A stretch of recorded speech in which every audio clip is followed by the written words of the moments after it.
About 2 weeks ago, we lost a good man, a guy that I knew through the transgender support group that I attend semi-regularly. I did not know him as well as I would have liked, partly because he wasn't able to attend meetings due to health issues in the past year.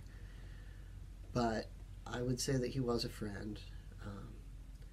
I feel guilty. I did not attend his memorial service last weekend because I was an emotional wreck that day, as was my wife, for a number of reasons, but that was part of it. So I would like to dedicate this video to Rob.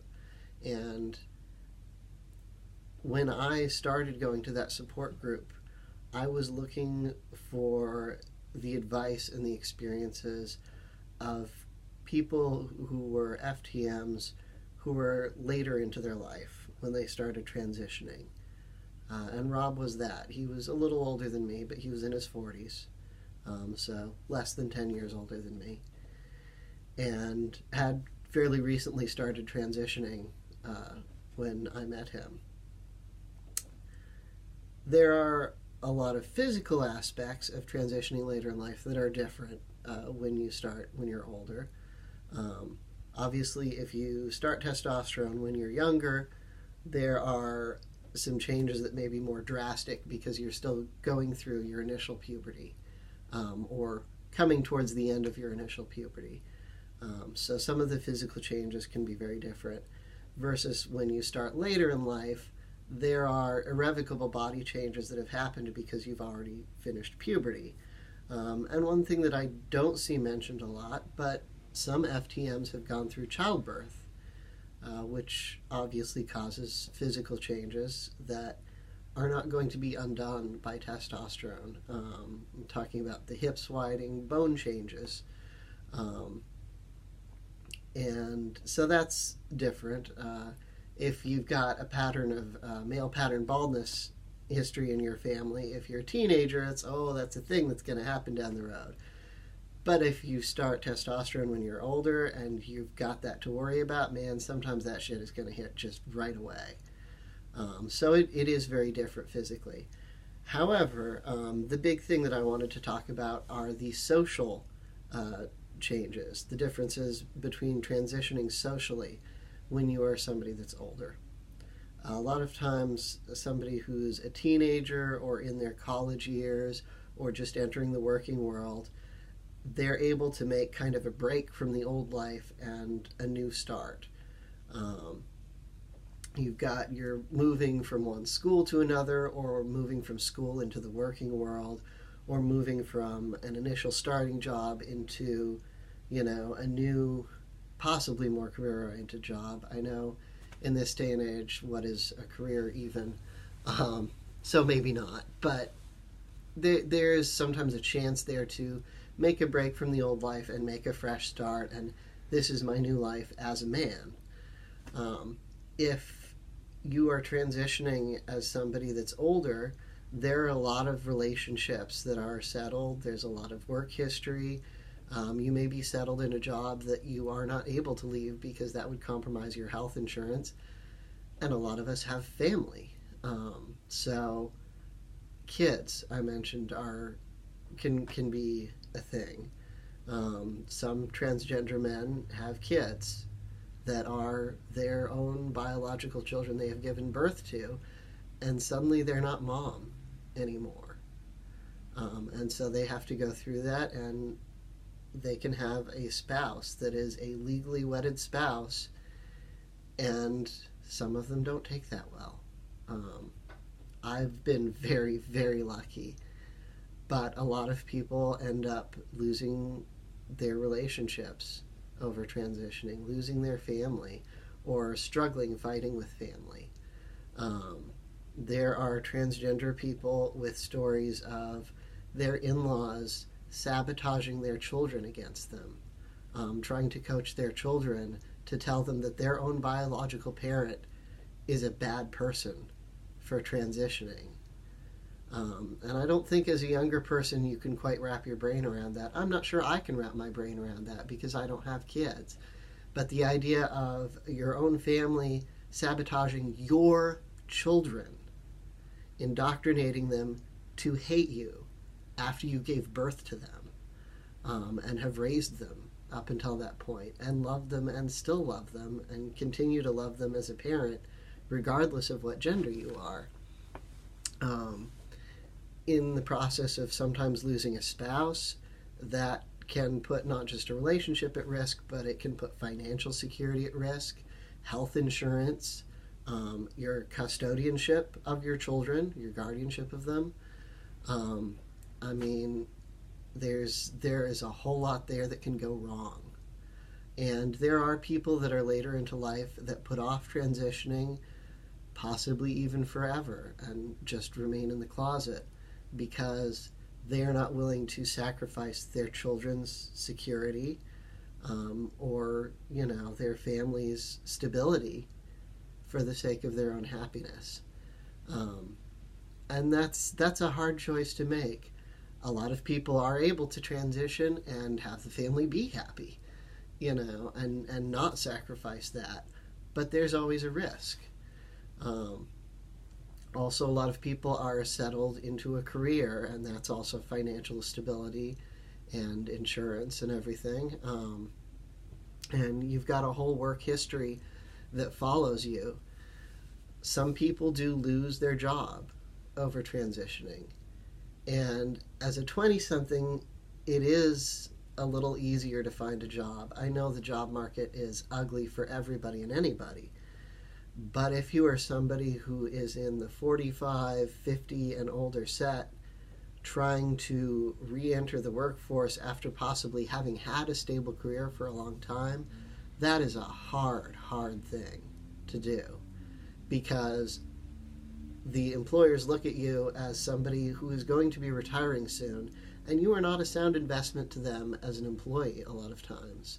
So you can really be at risk of financial instability, of losing your insurance, losing your finances, losing your family, losing your home, and ending up homeless, as somebody that's, in their later years, just, for transitioning.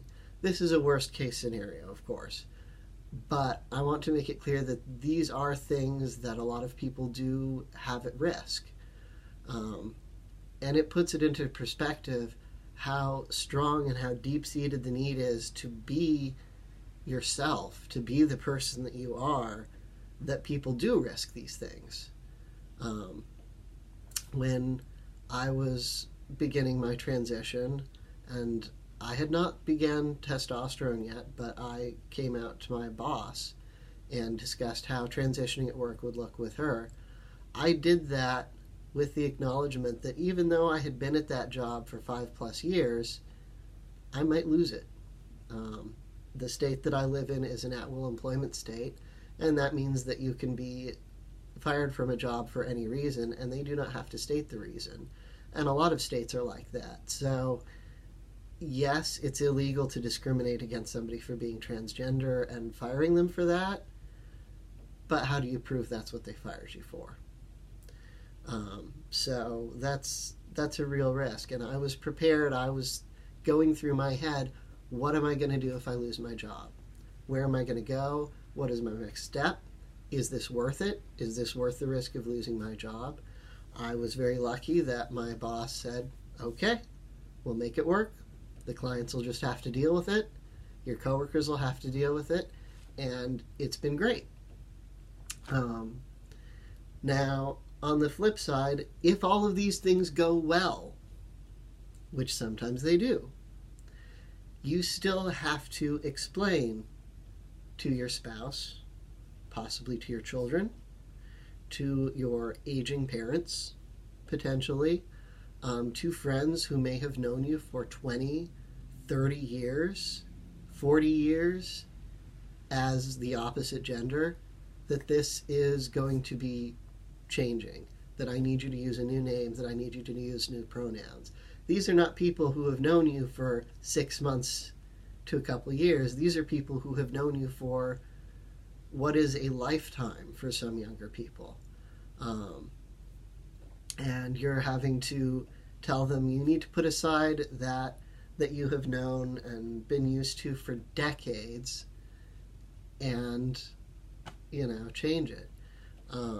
If you have children, are you going to ask them to change? Are you now daddy instead of mommy? But they may still have a dad? Is this two dads? Is dad leaving? Or, of course, if you're an MTF, there can be a flip side of being at risk of losing custody of your children to their biological mother because you were daddy and now you're not anymore. So it's a difficult thing to come out to those people and explain to them. And there are so many people.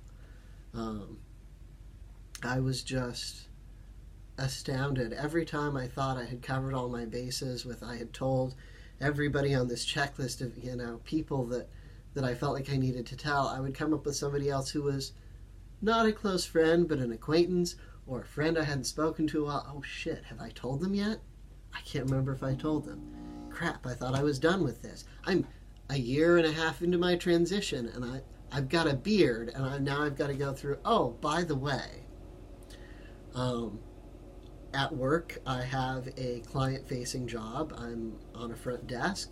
So every single client that has known me, and it happens to be a business where there are repeat clients that we see again and again and again over years and years, every single client, I have to go through, yeah, something's a little different.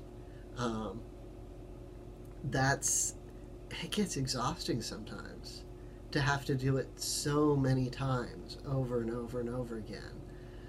I mean, you don't think about that necessarily, that all of the clients that I work with at work, possibly hundreds of them, are going to have to be introduced to this change. I've been very lucky. A lot of people have taken it well. I've had some bizarre interactions. I've had a client that I hadn't seen in probably a year and a half just recently that was chatting away with me, and he's very much a good old boy, older man, little bit rednecky, and we were chatting away after his appointment was over and talking, and then he looks at me and he says, "Didn't your sister used to work here?" I could have lied, but that's not a policy that I've taken, so I had to say, no, that was me. That was me then. This is me now. And he kind of, after I said that I was transgender, he kind of thought about it a minute, and he went, oh, okay. And then he carried on conversing. No problem. I have the support of my coworkers unanimously. So I have that backup if anything were to happen with a client. There are people who in their work environment may have some coworkers who deal with it well and some who do not. And that kind of a mixed environment can make things very awkward. So it's difficult for anybody to transition socially, but it is difficult in different ways as an adult. There were, I felt like, more documents that I had to go through and change, and more documents still that I think about. I mean, my high school transcripts still have me listed as female, I'm sure. My high school transcripts don't matter as much right now because I've been in the working world so long. After a while, people don't look at those.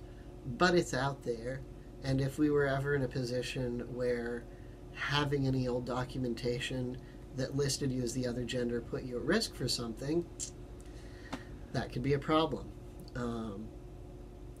I was very, very lucky that my wife ended up changing jobs and our health insurance changed right around the time that I was starting to change gender markers legally. So that made that easy. But otherwise, you have to go through a process with changing your gender marker and name.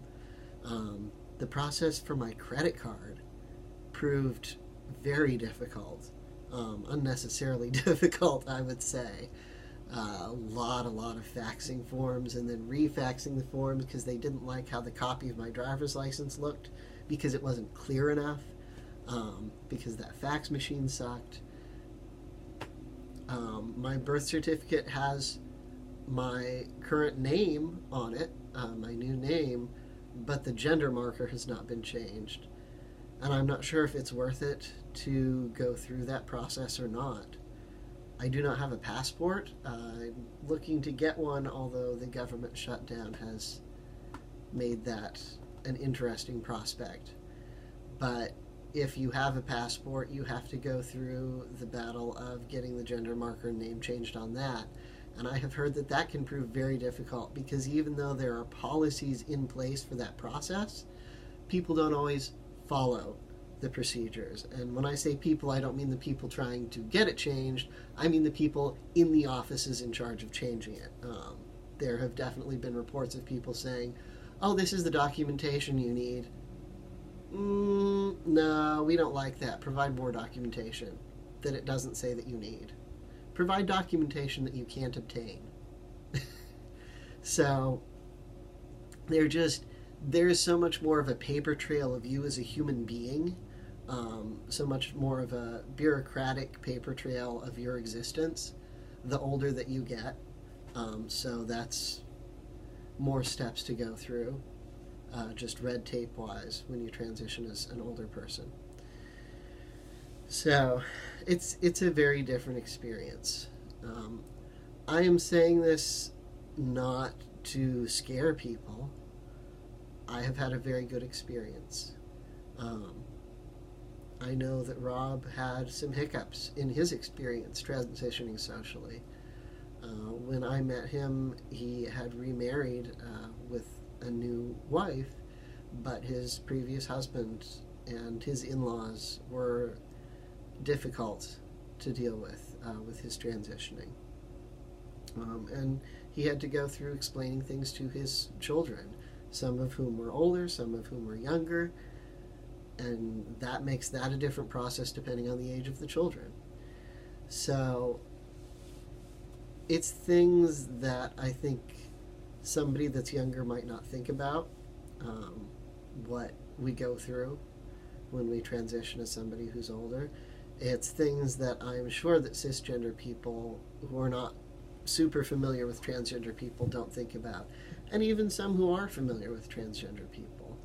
It's these little daily details that it doesn't occur to you just how many steps there are to the process, and how much of, I don't want to say a struggle, but how much of a process it is to transition the older that you are. So, yeah.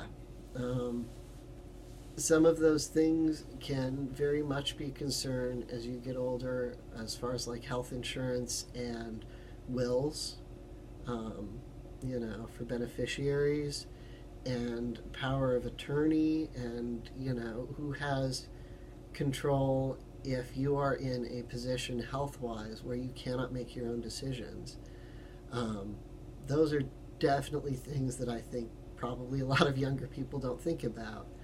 But if you are somebody older, and if you end up having a health issue, which becomes more likely as you get to be older, that's something that you have to worry about too. There have certainly been people of all ages, transgender people, who passed, that there was a battle afterwards for getting the right name in the obituary, getting the history of the person as themselves, as their authentic selves that they forged through their life, presented properly after their life in memorial services and obituaries. So that can be a little bit of a process too, and that can be something that you have to think about when you're older. I know Jen and I have thought about, what would happen if something happened to one of us. And we are lucky in that we have pretty well the support of our parents. And my parents have even made mention of, okay, we need this documentation to get to the lawyer to make sure that you are named properly and legally in our will. I don't want to have to think about that, but it is true that my parents are older. And that's another relationship. I've talked a lot about families as far as your children, but I worry. My parents are getting older. They're in very good health right now, but what if they weren't in good health? A lot of the things that can affect older people are dementia and Alzheimer's, and as you reach your 40s and your 50s and your 60s, one of the things that you have to think about is not just children and spouse, but your own parents and caring for them as they approach their end of life. And if they have a problem with you having transitioned, that can complicate matters. That can make that more difficult.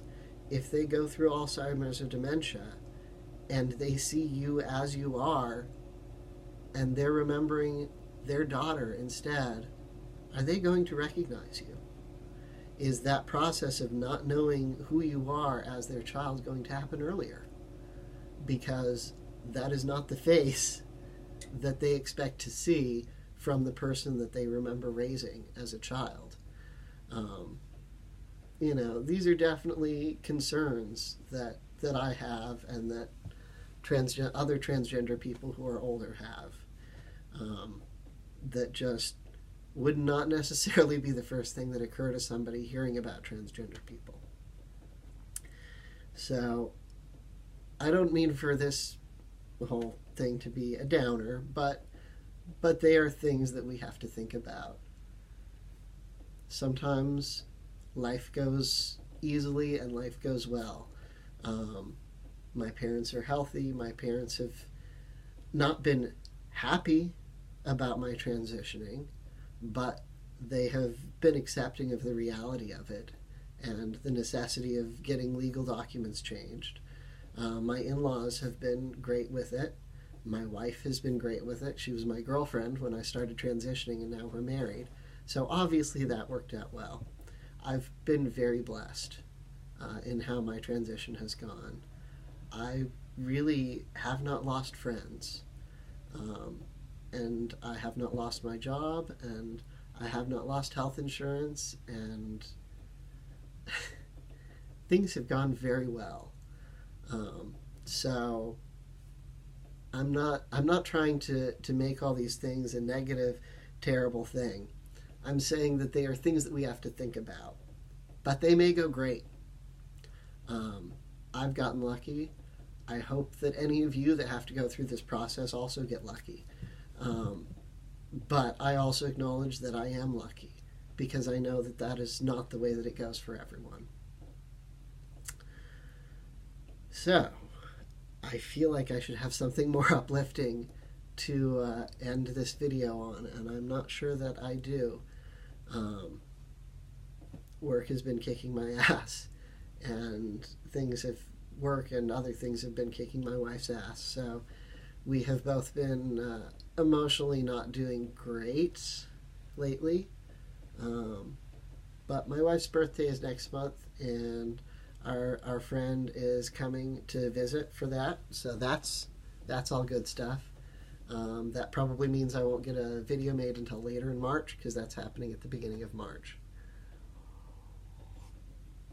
My voice lessons are trying to resume with that on next week. So wish me luck there. I'm a little out of practice, but because I've mostly been working, it feels like. But we have a new employee at work that's getting trained, and she's doing really well. So I'm optimistic. So since I don't have anything better to end with, I will go with singing.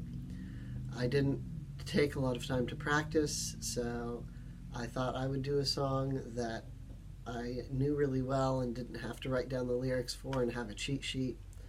I just have to shift it downwards an octave or so. It's a Carly Simon song. I used to really like Carly Simon when I was younger because she was an alto, and that suited my voice very well. Anything she could sing, I could hit those notes. That is not the case anymore, but I appreciate those altos out there. I appreciate those deeper voiced women. So yeah.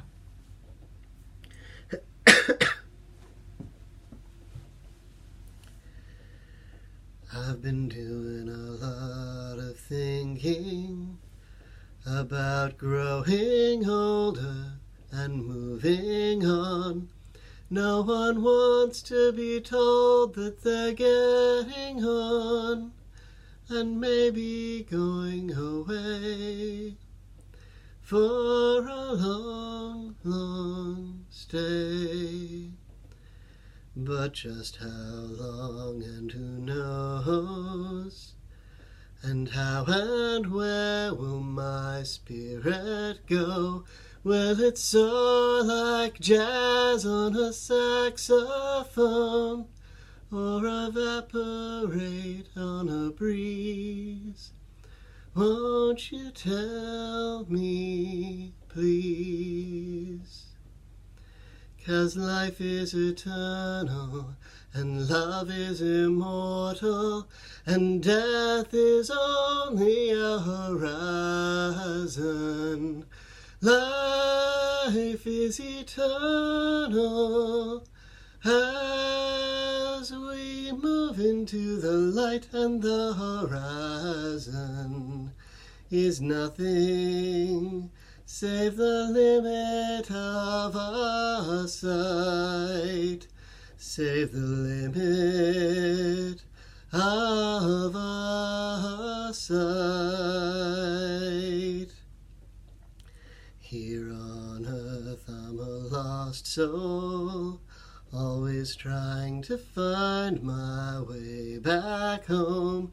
Maybe that's why each new star is born, expanding heaven's room, eternity in bloom.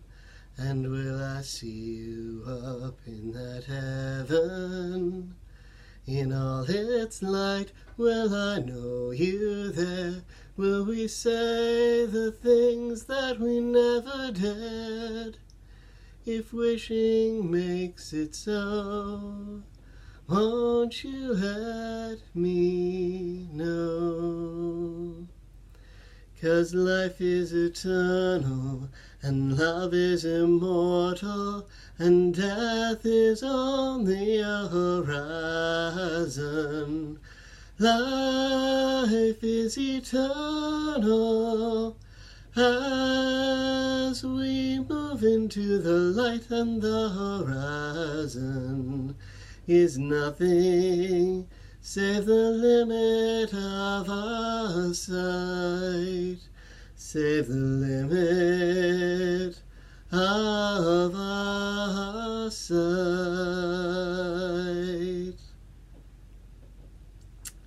Miss you, Rob.